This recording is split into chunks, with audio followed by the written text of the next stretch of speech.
നവീകരിച്ച ശിക്ഷക് സദൻ ജനങ്ങൾക്കായി സമർപ്പിച്ചു. കൂടുതൽ സൗകര്യങ്ങളും മുറികളും ഹാളുകളുമായി ദേശീയ അധ്യാപകക്ഷേമ ഫൗണ്ടേഷന്റെ കീഴിൽ പാലക്കാട് മേട്ടുപ്പാളയത്താണ് ശിക്ഷക് സദൻ സ്ഥിതി ചെയ്യുന്നത്.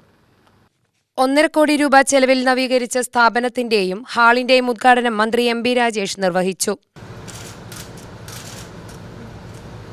പല ആവശ്യങ്ങൾക്കായിട്ട് പാലക്കാട്ട് എത്തിച്ചേരുന്ന അധ്യാപകർക്കും മറ്റും താമസിക്കുന്നതിനും ഇപ്പോൾ നല്ല വൃത്തിയുള്ള സൗകര്യങ്ങളെല്ലാമുള്ള മിതമായ നിരക്കിൽ കിട്ടുന്നൊരു സ്ഥലം ഇപ്പോൾ ഉണ്ടായിരിക്കുകയാണ്. ഈ വൃത്തി ഇതേപോലെ നിലനിൽക്കുമെന്ന പ്രതീക്ഷയിലാണ് ഞാൻ പറയുന്നത്.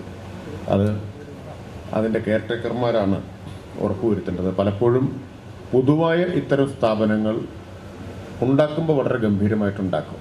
1.5 കോടി ചെലവഴിച്ചുണ്ടാക്കിയിട്ടുള്ളതാണ്. ഇപ്പം കണ്ടാൽ നമ്മളെല്ലാം ഹായ് എന്ന് പറയുന്നു, നന്നായിട്ടുണ്ട് എന്ന് പറയും. ഒരു 3-4 മാസം കഴിഞ്ഞ് വന്നാൽ എങ്ങനെ ഇരിക്കുന്നു നോക്കിയാലേ അറിയാൻ പറ്റും. അപ്പം ഇതിൻ്റെ പരിപാലനം പ്രധാനമാണ്. അതാരെയാണ് ഏൽപ്പിച്ചിട്ടുള്ളതെന്ന് എനിക്കറിയില്ല. അത് ഉറപ്പുവരുത്താൻ വിദ്യാഭ്യാസ വകുപ്പ് ആവശ്യമായിട്ടുള്ള നടപടി സ്വീകരിക്കണം. പൊതുവായതെല്ലാം എങ്ങനെയും ഉപയോഗിക്കാം എന്നൊരു ധാരണ നിലനിൽക്കുന്നുണ്ട്. അപ്പോൾ ഈ ക്വാളിറ്റി, ഇവിടുത്തെ സേവനത്തിൻ്റെ ക്വാളിറ്റി, അതുപോലെ തന്നെ സൗകര്യങ്ങളുടെ മെയിൻ്റനൻസ്, ഇതെല്ലാം ഉറപ്പുവരുത്തി ഇതേപോലെ നിർത്തുക എന്നതാണ് പ്രധാനം. അല്ലെങ്കിൽ പിന്നെ ഇതുകൊണ്ട് പ്രയോജനമൊന്നുമില്ല.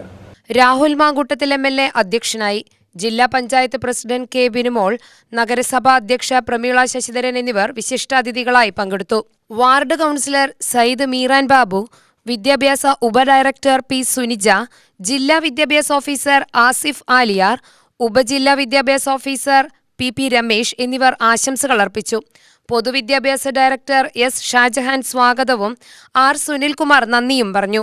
UTV news, Palakkad.